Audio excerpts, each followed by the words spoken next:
Hello students. तो आप देख रहे हैं न्यू एज कोचिंग चैनल। और आज मैं जो सॉल्यूशन लेकर के आया हूँ ये है क्लास फोर्थ की किताब सोशल स्टडीज़ की, big book of social studies, chapter 11। Chapter का नाम है आवर नेचुरल रिसोर्सेज। तो लेफ़्ट साइड में आप चैप्टर को मैच कर सकते हो अपनी किताब के साथ में, और राइट साइड में मैंने अब की बार हाथों से सॉल्यूशन नहीं लिखे, मैंने टाइप करके रखा है ताकि स्टूडेंट्स को दिक्कत ना हो। तो हम लोग पहले उस पेज पर चलते हैं किताब में जहाँ पे क्वेश्चंस लिखे हुए हैं। ओके, तो पहला चेक पॉइंट आप यहाँ देख सकते हो। तो चेक पॉइंट का आंसर भी मैंने बताया है। चेक पॉइंट है right 4 examples of each gifts of nature. इसके 4 एग्जाम्पल लिखने हैं। तो आंसर है वाटर, प्लांट, सॉयल और एनिमल। सेकेंड पॉइंट है ह्यूमन मेड रिसोर्सेज। इसके भी 4 एग्जाम्पल लिखने हैं, रोड्स, मशीन्स, बिल्डिंग और इलेक्ट्रिसिटी। थर्ड चेक पॉइंट है एग्जॉस्टिबल रिसोर्सेज के 4 एग्जाम्पल लिखने हैं। तो पहला एग्जाम्पल है आयरन, कॉपर, एल्युमिनियम और पेट्रोलियम। ये 4 एग्जाम्पल हो गए ना। ओके, अब हम लोग चलते हैं उस सेक्शन में जहाँ पर इस चैप्टर के क्वेश्चन दिए गए हैं और हमें वो सारे के सारे क्वेश्चन सॉल्व करने हैं। तो मैं थोड़ा सा इसे साइज इंक्रीज कर देता हूँ। लेफ़्ट साइड में अब आप देख सकते हो क्वेश्चन को। ओके, वैसे तो मैं आगे सोच रहा हूँ कि अगली बार से ना ये जो पीडीएफ है मेरा, या जिसमें मैं सॉल्यूशन वाला पेज लिखता हूँ, उसे ही फुल स्क्रीन दिखाया करूँ। कोई बात नहीं। Fill in the blank section को हम लोग सॉल्व करना शुरू करते हैं। तो पहला fill in the blank section है A dash is used to create electricity from wind. तो इसका आंसर है विंड मिल। ओके, सेकेंड है A dash runs on coal. तो स्टीम इंजन जो होता है वो कोल पर रन करता है, कोयले की ज़रूरत होती है। The energy we get from the sun is called, the energy we get from the sun is called solar energy. ये इसका आंसर हो गया। लास्ट वाला है dash are called green gold. तो किसे हम लोग ग्रीन गोल्ड कहते हैं?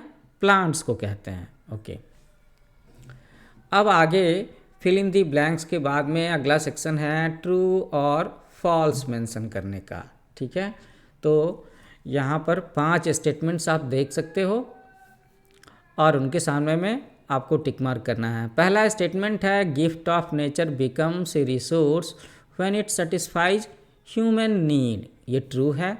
We can create exhaustible resources. नहीं, हम लोग क्रिएट नहीं कर सकते, तो ये फॉल्स है। The other name of petroleum is black gold. It is true. Hydro electricity is generated from water. It is true. We must pollute air. अरे नहीं नहीं, कभी नहीं करना चाहिए, तो इसका आंसर होगा फॉल्स। तो हम लोगों ने fill in the blank solve कर लिया, ट्रू फॉल्स सॉल्व कर लिया। अब देखते हैं अगले सेक्शन में हमें क्या सॉल्व करना है। तो यहाँ हम लोग देख रहे हैं कि अब हमें सब्जेक्टिव आंसर्स को रिप्लाई करना है। पहला सब्जेक्टिव आंसर है, सवाल है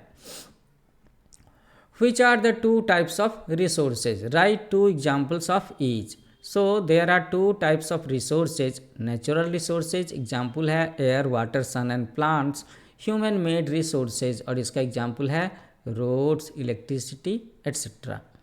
Second question, what is the difference between exhaustible resources और inexhaustible resources? है ना, एग्जॉस्टिबल रिसोर्सेज जिनका कि लिमिटेड स्टॉक है, इन एग्जॉस्टिबल रिसोर्सेज जिनका कि स्टॉक अनलिमिटेड है, वो रोज़ के रोज़ नेचर के द्वारा रिफिल हो जाते हैं।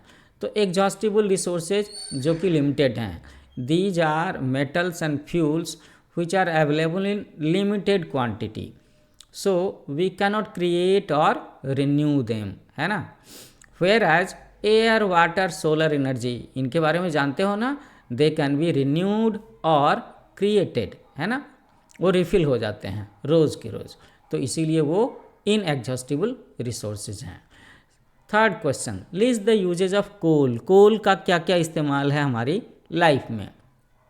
तो अगर आप अभी भी गांव में जाओगे ना, जो थोड़ा सा बैकवर्ड एरिया है और जहाँ पर अभी शहर की सारी चमक धमक टेक्नोलॉजी नहीं पहुँची है, so you can see that there people are using coal for cooking. So coal is used for cooking, generating electricity, running steam engine and factories. तो आपके शहर के आसपास में अगर इंडस्ट्रियल बेल्ट हो, जैसे मैं मुजफ्फरपुर में हूँ और यहाँ पर बेला इंडस्ट्रियल एरिया में अभी भी आपको कई सारी फैक्ट्रियाँ कोल को यूज़ करती हुई नज़र आ जाएंगी, है ना। तो इंडस्ट्रियल फैक्ट्रीज में कोल का इस्तेमाल करते हैं बिजली बनाने के लिए, पानी गर्म करने के लिए और भी बहुत सारे प्रोसेसेस के लिए। Question number 4, right the names of 3 exhaustible resources from which electricity is generated, है ना। ऐसे 3 इनएग्जॉस्टिबल रिसोर्सेज, है ना, कैसे वाले, इनएग्जॉस्टिबल रिसोर्सेज जो कि अनलिमिटेड हैं, जो कि भी खत्म नहीं होंगे, जो रोज़ के रोज़ रिफ़िल हो जाते हैं। उनके एग्जाम्पल हैं एयर, सोलर एनर्जी और वाटर एनर्जी। तो एयर, है ना, बड़े बड़े पंखे लगा करके उससे भी बिजली तैयार होता है, पवन चक्की बोलते हैं ना उसे।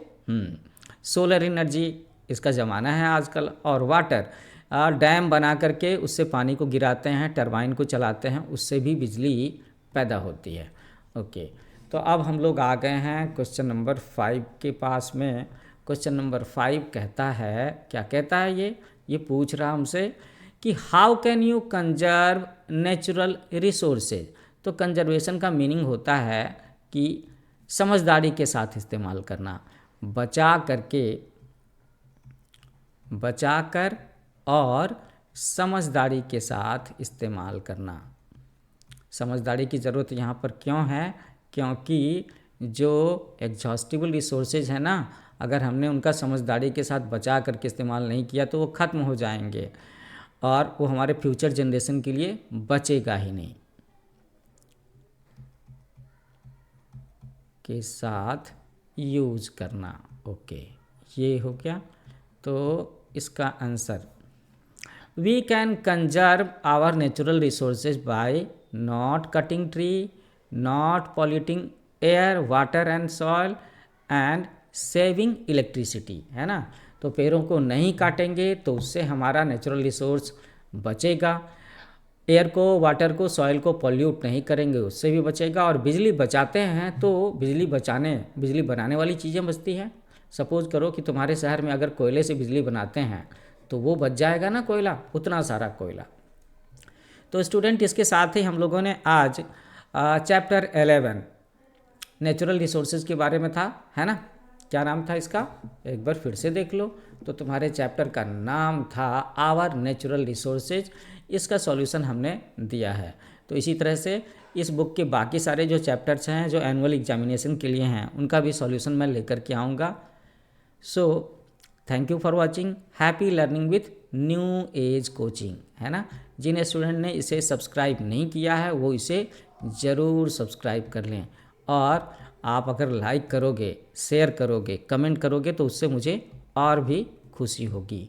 तो इस पर कमेंट ज़रूर करना, लाइक और सब्सक्राइब भी करना, मुझे आपके कमेंट्स का इंतज़ार रहेगा। Happy learning with new age coaching. मिलते हैं नए वीडियो में।